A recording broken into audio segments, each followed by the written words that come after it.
Most people think their brain is something fixed. You were born with a certain personality, a certain attention span, a certain level of motivation, and maybe you believe that's just who you are. But here's the uncomfortable truth. Your brain is constantly changing. Right now, while you're watching this video, your brain is adapting to what you repeatedly do, what you repeatedly think about, what you repeatedly consume, and even what you repeatedly avoid.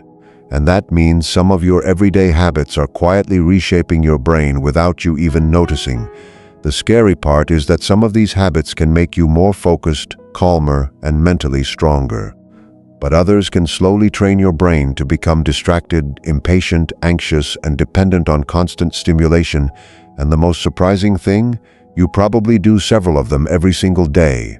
The first habit is checking your phone the moment you wake up. Think about your morning. Your alarm goes off. You reach for your phone. You check notifications. Maybe Instagram, TikTok, YouTube, messages, news. And before you've even gotten out of bed, your brain has already been exposed to dozens of different pieces of information. This may seem harmless, but it can create a powerful pattern. Your brain begins learning that silence should be filled immediately. Boredom becomes uncomfortable. Waiting becomes annoying. And instead of allowing your mind to settle into the day, you're immediately asking it to switch between messages, videos, headlines, and notifications. Over time, constant stimulation can make sustained attention feel harder. That's why you can watch 30 short videos without getting tired, but struggle to read 10 pages of a book. Your brain isn't necessarily broken, it's adapting to the environment you repeatedly give it. The second habit is multitasking. We like to believe we're good at it. You answer an email while listening to a podcast. You check your phone while someone is talking. You work with 10 tabs open while constantly switching between them. It feels productive, but your brain isn't truly doing everything simultaneously. It's repeatedly switching attention, and every switch comes with a mental cost. Imagine you're trying to write an important report. A notification appears, you check it. Then you return to the report. A minute later, you open another tab, then you check a message. Then you return again. You may have spent an hour working, but your brain didn't necessarily get an hour of deep work. It got dozens of interruptions. The more often you train your attention to jump, the harder it can become to keep that attention in one place. That's why one of the most powerful habits you can build is incredibly simple. Do one thing at a time.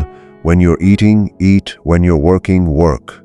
When you're talking to someone, listen. You're not just becoming more productive. You're training your brain to stay where you put it. The third habit is walking, and this one sounds almost too simple to matter. But regular physical activity doesn't only affect your muscles and heart. Your brain benefits from movement too. Walking increases blood flow throughout the body, and regular physical activity is associated with better cognitive health and mood. You don't need to become a professional athlete. You don't need a luxury gym membership. Sometimes a 20-minute walk outside is enough to interrupt hours of sitting and mental stagnation. Think about what happens when you're stuck on a problem. You stare at the screen, nothing, then you leave the room, walk outside, and suddenly the answer appears. The walk didn't magically solve the problem. Changing your physical state may have helped change your mental state, so if you spend most of your day sitting, don't underestimate the power of simply moving. Your brain was built inside a moving human body. The fourth habit is learning something difficult. This could be reading a challenging book, learning a language, playing an instrument, studying history, solving problems, or trying to understand something that doesn't make sense to you at first. The important part isn't looking intelligent. It's struggling with something you don't immediately understand. Because learning requires your brain to build and strengthen connections. And here's where many adults make a mistake. They consume information all day but rarely challenge themselves. They scroll through educational videos. They listen to podcasts. They save articles. But consuming information isn't the same as deeply learning it. Sometimes you have to struggle. You have to make mistakes. You have to forget something and retrieve it again. You have to sit with confusion instead of immediately searching for the answer. That mental effort is part of learning. So instead of asking, "What can I watch today?" try asking, "What can I learn today that I couldn't do yesterday?" That's a very different question. The fifth habit is getting enough quality sleep. This might be the least exciting habit on the list, but your brain takes sleep extremely seriously. While you're asleep, your brain isn't simply shutting down. Sleep plays an important role in memory, learning, emotional regulation, and overall brain function. And yet millions of people treat sleep like something they can sacrifice whenever life gets busy. They stay up late watching videos. They scroll in bed. They wake up early and survive the day on caffeine. Then they wonder why they're distracted, irritable, forgetful, and mentally exhausted. Imagine trying to run a sophisticated computer while constantly overheating it and never allowing it to properly recover. That's what chronic sleep deprivation can feel like. You don't need to become obsessed with perfect sleep, but giving your brain a consistent opportunity to recover may be one of the simplest investments you can make in your mental performance. The sixth habit is what you repeatedly tell yourself. This one is easy to underestimate, because thoughts can feel private, invisible, temporary, but the way you repeatedly interpret your life can influence your emotional responses and behavior.